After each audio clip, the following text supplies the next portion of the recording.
আসসালামু আলাইকুম। নির্বাচন নামের ভয়ঙ্কর এক শুভঙ্করের ফাঁকের দিকে অভিযাত্রিক বাংলাদেশ, পুরা দেশ সেই শুভঙ্করের ঘাড়ে সওয়ার হয়ে বসেছে। অত্যন্ত নীরব আত্মঘাতিকমূলক পদক্ষেপ। আমি কেন বলছি? যেখানে নির্বাচন নিয়ে পুরা দেশ উদ্বেলিত, সমস্ত রাষ্ট্রযন্ত্র একেবারে বিমানের ইঞ্জিন স্টার্ট দেওয়ার মতো পুরা বিমান ঝাঁকি দিয়ে যেমন স্টার্ট হয়, পুরা বাংলাদেশ ঝাঁকি দিয়ে নির্বাচন কমিশন পুরা দেশকে নির্বাচনের দিকে আকৃষ্ট করে তুলেছে, একেবারে সর্বদিক থেকে সর্ব প্রস্তুতি নিয়ে।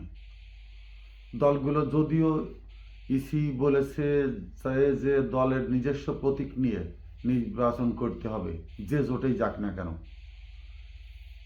যার জন্য অনেকে ভীতু সন্ত্রস্ত হয়ে নিজের দল একেবারে নিঃশেষ করে দিয়ে বড় দলেই নিজেকে সমর্পণ করেছে, অন্তর্ভুক্তি করে ফেলেছেন। অর্থাৎ কিসের নীতি নৈতিকতা, কিসের দর্শন, আর ওই কিসের কনস্টিটিউশন, কিসের দলীয় সংবিধান, সব বাদ।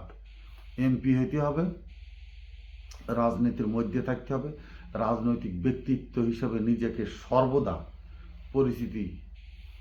পরিচিত করে রাখতে হবে। সুযোগ সুবিধা, রাজপথ থেকে শুরু করে রাজঘাট, অফিস আদালত, সর্বময় রাজনৈতিক ব্যক্তিত্ব যাওয়া মানেই তো দৌড় ঝাঁপ, চেয়ার নিয়ে টানাটানি, চায়ের কাপ টানাটানি, কোন মিটিংয়ে গেলে কত মোটা আইনবিলাপ প্রেজেন্টেশন করা হয়, বিভিন্ন উপঢৌকনের বাসা ভর্তি হয়ে যায়, নিজে তো আছেই, আর নিজের অগোচরে বাসায় যে কত ধরনের গিফট এসে উপস্থিত হয়। তার মানে রাজনীতির যা আকৃষ্ট করার যতটা সিস্টেমে দেশে তৈরি হয়ে আছে, অতএব রাজনীতির ভিতরে নেতাদেরকে থাকতেই হবে, যার জন্য নিজেদের দলকে বিসর্জন দিয়ে বড় দলে নিজেদের নাম লিখিয়ে ফেলছে। প্রত্যেকটা রাজনৈতিক দল চূড়ান্তভাবে এখন যার যার মাঠ নীরবে চষে বেড়াচ্ছে, ভোট সংগ্রহের দিকে চষে বেড়াচ্ছে, যেমন ঠিক তেমনি অপোনেন্টকে কিভাবে অপবাদ, দুর্নাম বা তাদের ভোটারদেরকে কিভাবে বিমোহিত করা যায়, পয়সা দিয়ে নাকি লজিক্যালি, নাকি মডিফাই করে, নাকি ধর্ম বিক্রি করবে, নাকি নীতি নৈতিকতা বিক্রি করবে, নাকি সৌন্দর্য বিক্রি করবে, যে যেটা চায় সেইটা দিয়ে বিভ্রান্ত করে মানুষকে একেবারে পুরো নির্বাচনমুখী করে দিচ্ছে। আমি বিভ্রান্ত বলছি এই জন্যেই, এখনই সেটার কথা বলছি, এবং কেন শুভঙ্করের ফাঁকি বলছে এই নির্বাচনকে। যার যার দল সেই সব প্রতীক নিয়ে জোটবদ্ধ, যেভাবে সবাই নির্বাচনে লিপ্ত, নির্বাচন নিয়ে ব্যতিব্যস্ত, নমিনেশন নিয়ে, ফর্ম নিয়ে যাদের বাতিল হচ্ছে আবার আপিল করছে রাজনৈতিক সংগঠনগুলো। কিন্তু একটি অরাজনৈতিক সংগঠন আছে, একটি অরাজনৈতিক প্রতীক আছে এই নির্বাচনে, একটি অরাজনৈতিক মানুষের চেতনাকে সেদিকে আকৃষ্ট করার একটি ভোটের জায়গা আছে এখানে। সেই ব্যাপারে কি কেউ কোনো উচ্চবাচ্য করছে? না ডক্টর ইউনূস, না ইসি, না পাবলিক লোকেশন থেকে, পাবলিক মেকাজম থেকে কোনো এনজিও, কোনো প্রতিষ্ঠান, কেউ কি কথা বলছে?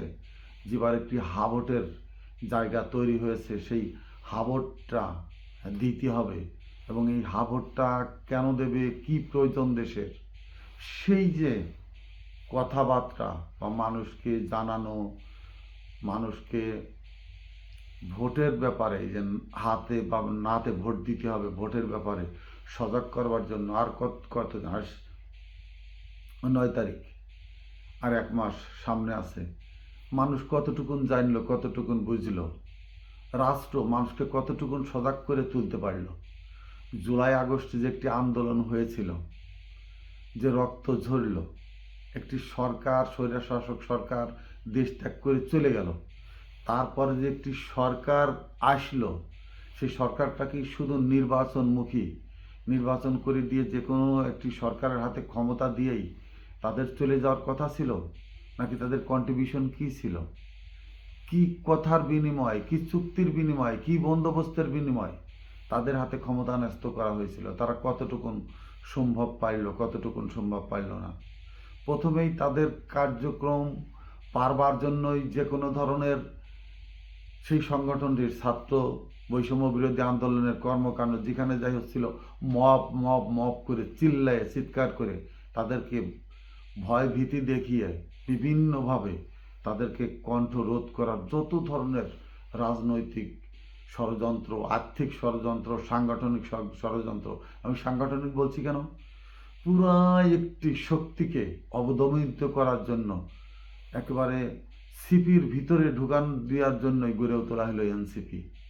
এনসিপি মানে হলো কি, পুরা একটি বিপ্লব অভ্যুত্থানকে আতুর ঘরে গলা টিপে হত্যা করে দেওয়া হলো।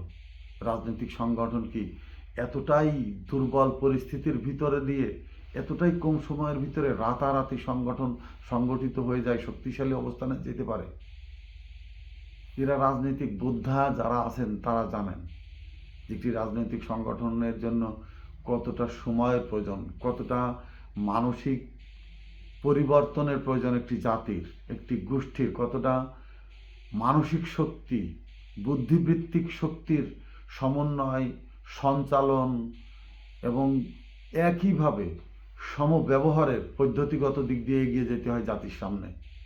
এত সম্ভব? একটি অভ্যুত্থান হলো, বিপ্লব হলো, রাতারাতি তারা একটি রাজনৈতিক সংগঠন গঠন করে এত পুরানো শক্তিশালী, যারা নিজেদের স্বৈরা শাসকের দোসর ছিল, সহযোগী ছিল এবং নিজেরাও একসময় স্বৈরা শাসকের ভূমিকায় ছিল, তাদেরকেও ফেলতেও তার একটি বড় বিপ্লব সংগঠিত হয়েছিল। তাদের মুখ থেকে খাবার কেড়ে নেওয়া এত কি সহজ?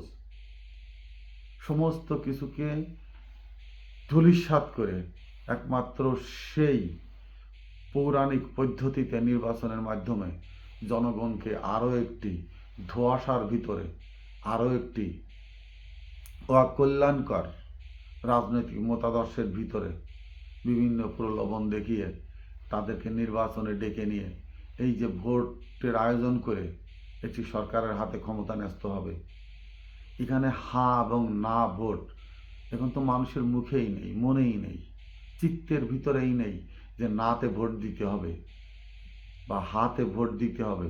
এবং হা ভোট কিসের প্রয়োজনে? টোটালি কি হা ভোটের যে বক্স, ওই বক্স কি নির্বাচন কেন্দ্রে থাকবে, পৌঁছাইতে দেবে? অথবা দিন শেষে প্রার্থীর ভোট গণনার পরে কি ওই ভোট গণনার কোনো সুযোগ হবে?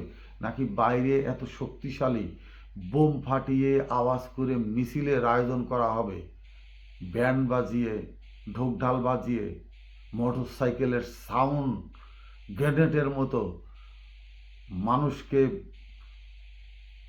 একেবারে সেই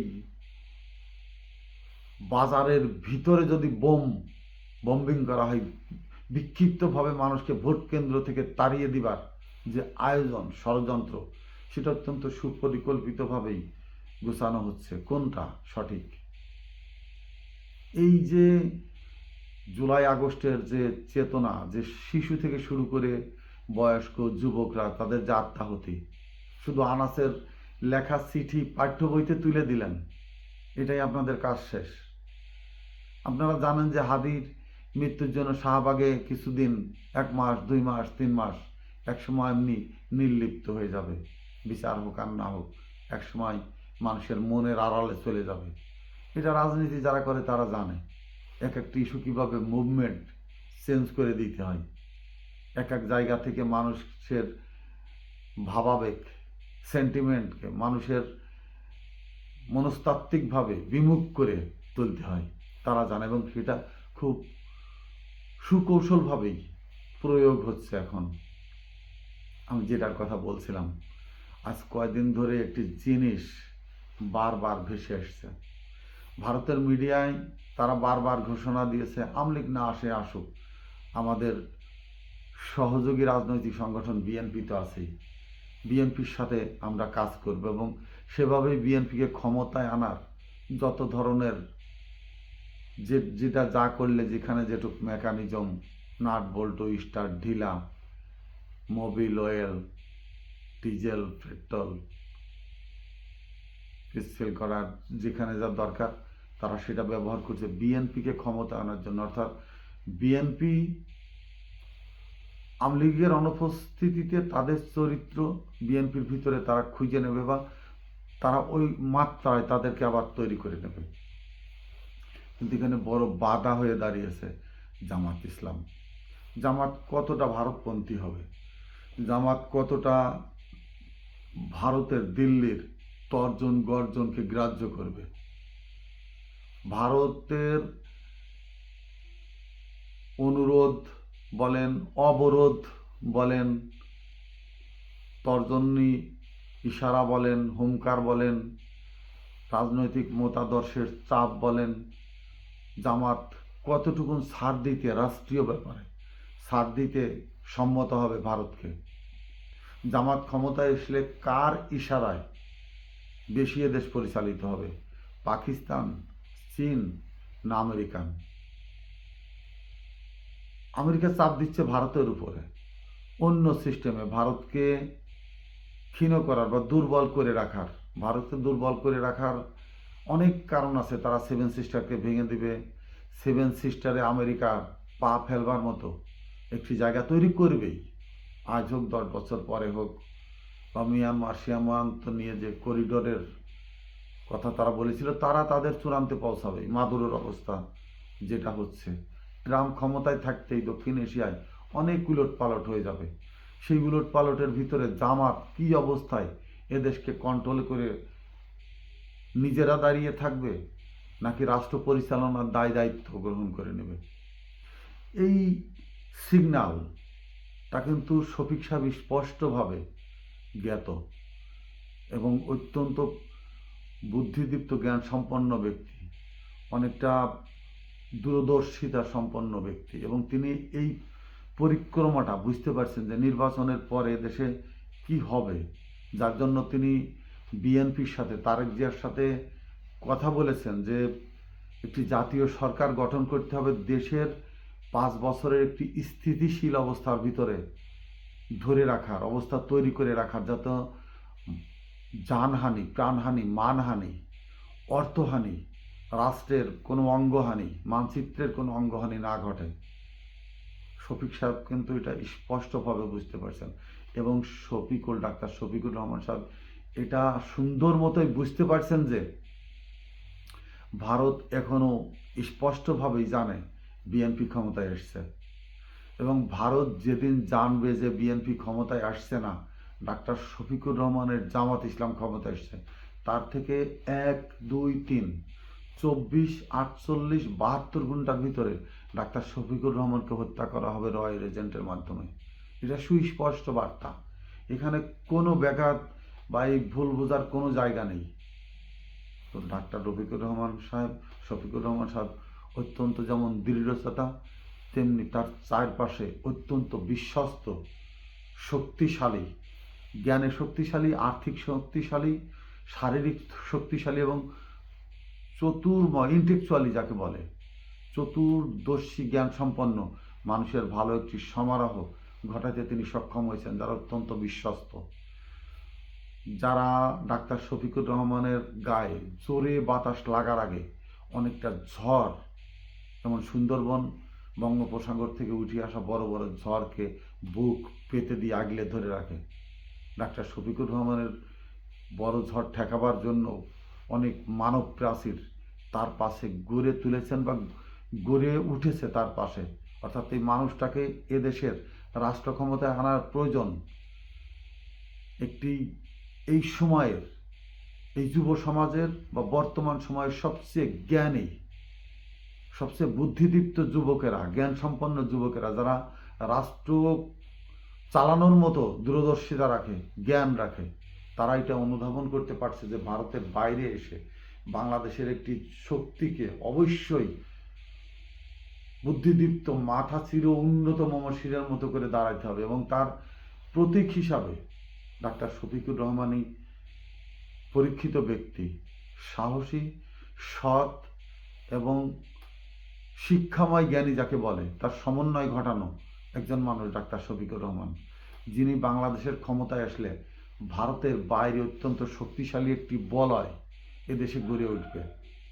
এইটা কিছু মানুষ বুঝতে পারছে, যারা যে দলেরই হোক না কেন, যেখানেই হোক না কেন, শুধুমাত্র দুর্নীতিগ্রস্ত, যাদের মাথা নষ্ট হয়ে গেছে, যাদের কলব নষ্ট হয়ে গেছে, আত্মা নষ্ট হয়ে গেছে, যাদের বিবেক নষ্ট হয়ে গেছে অর্থ সম্পদের লোভে মোহে, যারা মৃত্যুকে ভুলে গেছে, যারা স্রষ্টাকে ভুলে গেছে, যদিও তারা লেবাস পরে, কিন্তু তাদের ভিতরে কলব অত্যন্ত সিলমোহর মেরে দেওয়া হয়েছে। সেই স্রষ্টার পক্ষের যত গুণগান গুণবান সব যেন তাদের ভিতরে আর না ঢোকে। এইসব মানুষগুলোর বাইরে এক ধরনের মানুষ চাচ্ছেই ডাক্তার শফিকুর রহমান যেখানে যেভাবেই হোক রাষ্ট্রীয় ক্ষমতায় আসুক, কিন্তু এখানে দ্বিচারিতা সংগঠিত হবে। একটা হলো ডাক্তার শফিকুর রহমান ক্ষমতায় আসলে হা বিজয়ী হবে এবং হায়ের পক্ষের জুলাই আগস্টের চিন্তা চেতনাকে রূপান্তরিত করে, সংস্কার করে, সংবিধান থেকে শুরু করে রাষ্ট্রীয় রাজনৈতিক অবকাঠামো, আইন শৃঙ্খলা অবকাঠামো, প্রশাসনিক অবকাঠামো সমস্ত কিছুকে পরিবর্তিত করে একটি ঢালাওভাবে ঢেলে সাজানো হবে, যেটা মানবিক হবে, যেটা আদর্শিক হবে, মানবিক আদর্শিক হবে। আমি আল কোরআনকে এখনই টেনে আনবো না এই জন্যই যে জামাত শুধু কোরআনকেই নয়, কোরআনের সাথে সমগ্র মানব জাতিকে সংমিশ্রণ করে একটি নূতন ধরনের রাজনৈতিক প্রেক্ষাপট তৈরি করার পদক্ষেপ যে নিয়েছে, এটা সদ্য সমাপ্ত। অর্থাৎ আপনারা যদি জামাতের নির্বাচনী যে কমিটি গঠন করা হয়েছে, সেখানে আমলা সচিব থেকে শুরু করে সেনাবাহিনীর কর্মকর্তা থেকে শুরু করে পেশাজীবী সমগ্র পেশার মানুষদের সমন্বয় ঘটিয়ে একটি কি সুন্দর ফুলের বাগান তারা সংগঠনে পরিণত করেছে। জামাতের এই যে নিত্য নৈমিত্তিক নূতনত্ব জাতির সামনে উপস্থাপন করা, এটা যে মেধার কাজ নয়, এবং এদেরকে খুঁজে বের করে এনে যথাযোগ্য মর্যাদার সাথে কাজের সমন্বয় ঘটানো, এমন একেবারে তুচ্ছ হেলা করে দেখলেই হবে না।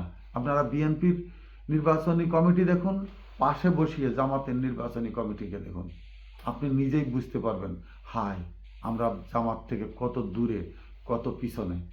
বিএনপির বড় একটি জন সমর্থন আছে, জনগোষ্ঠীর সমন্বয় আছে, কিন্তু সেখানে মানুষ হয়তো কাউকে পায়নি, কোনো দলকে পায়নি, বা বিভিন্ন অছিলায় অত্যাচারিত হতে হতে সেখানকেই নিজেদের মনের মতো অবস্থান বলে ভেবে নিয়েছিল। কিন্তু সেই মানুষগুলো এখন নিরাপদ আশ্রয় চাচ্ছে, সেই মানুষগুলোর জন্য নিরাপদ আশ্রয় ঘাঁটি হয়ে দাঁড়াবে জামাত। তখনই জামাতের সাথে বিএনপি এবং বিএনপির সাথে বর্তমান সরকারের এটা ত্রিভুজ হানাহানি, রাহাজানি শুরু হবে। নির্বাচনের আগে হতে পারে অথবা নির্বাচন ফলাফলের পরেও। বর্তমান উপদেষ্টারা দেশ থেকে বেরোতে পারবেন কিনা আমি জানি না। যদি বিএনপি ক্ষমতায় যায় এবং তারা যদি হায়ের পক্ষে কাজ না করে, বর্তমান অন্তর্বর্তীকালীন সরকার দেশ থেকে বেরোতে পারবে না। তাদের জবাব দিয়ে যেতে হবে ছাত্র বৈষম্য বিরোধী আন্দোলনের সেই যুবকদের কাছে, সেই শহীদদের কাছে। বিএনপির সাথে জামাতের চাপ তৈরি হবে বিএনপিকে যে হায়ের যে কনস্টিটিউশন সেটা বাস্তবায়নের জন্য, এবং বিএনপি তো সেটা প্রথম থেকেই বলে আসছে তারা করবে না, সম্ভব না। এখানে বড় ধরনের দেশে একটি শুভঙ্করের ফাঁকের দিকে নির্বাচন জনগণকে টেনে নিয়ে যাচ্ছে একেবারে গলায় দড়ি দিয়ে, যার কোনো মীমাংসা নেই, যার কোনো চূড়ান্ত কোনো রূপরেখা নেই। বিএনপি এখনও হায়ের পক্ষে মনোনীত ব্যক্তি দল নয়, তারা হায়ের পক্ষে মনোনিবেশ করছে না, বা হাকে তারা নিজেদের রাজনৈতিক দর্শনের ভিতরে নিচ্ছে না। কিন্তু বিএনপি যদি ক্ষমতায় যায় তাহলে কি হবে? এই জায়গাটায় চূড়ান্ত কোনো কিছু রূপরেখা না করে বিএনপিকে বর্তমান সরকার, অন্তর্বর্তীকালীন সরকার বলাতে রাজি করাতে পারে নাই যে তারা ক্ষমতায় গেলে হাকে সম্পূর্ণভাবে রাষ্ট্রীয় সংবিধানের ভিতরে নিয়ে আসবে বা সেভাবে ভবিষ্যৎ রাষ্ট্র পরিচালনা হবে। তার মানেই হলো যেটার মাধ্যমে বিএনপি ক্ষমতায় যাবে সেটাকে যেমন অস্বীকার করবে, এবং যারা সেটাকে হা করতে চাচ্ছিল সেটাকে যদি পিছিয়ে দেওয়া হয় রাষ্ট্রের ষড়যন্ত্রের ভিতরে ফেলে, সেই ইঞ্জিনিয়ারিং সিস্টেমে ফেলে বড় ধরনের রাষ্ট্রের একটি খুনোখুনি, এবং এই খুনোখুনি উৎসাহ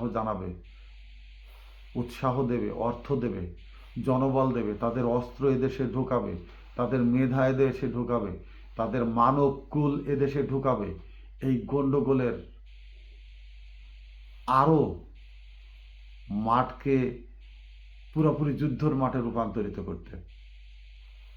এখন বললে অন্য লাইনে যেতে হয়, ভাষা আন্দোলন কিন্তু ভারতীয়রা এদেশে এসে কলকাঠি নেড়ে এটাকে রক্তে রূপান্তরিত করে গেছে। ৭১ এদেশের মানুষ যখন চূড়ান্ত স্বাধীনতার শিখরে, তখন কিন্তু তারা মাত্র ১০-১২ দিনের জন্য স্বাধীনতার অংশীদারিত্ব হইতে এদেশে ঢুকে পড়েছিল।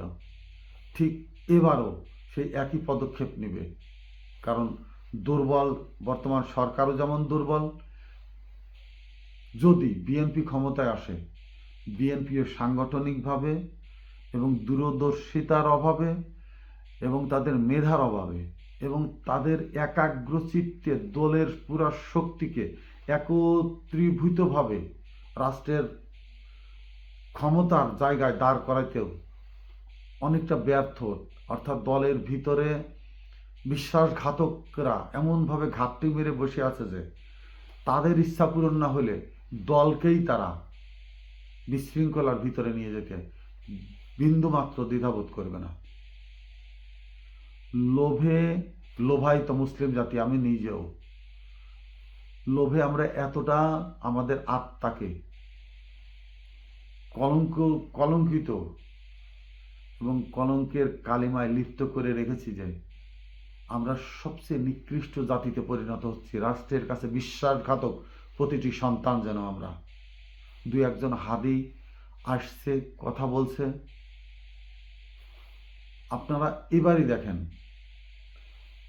যারা এখনো বেঁচে আছেন এবং নির্বাচন অবধি বেঁচে থাকবেন, তারা দেখুন বিশ্বাসঘাতকদের পার্সেন্টটা এদেশের সাধারণ মানুষের থেকে অনেক বেশি। আসসালামু আলাইকুম।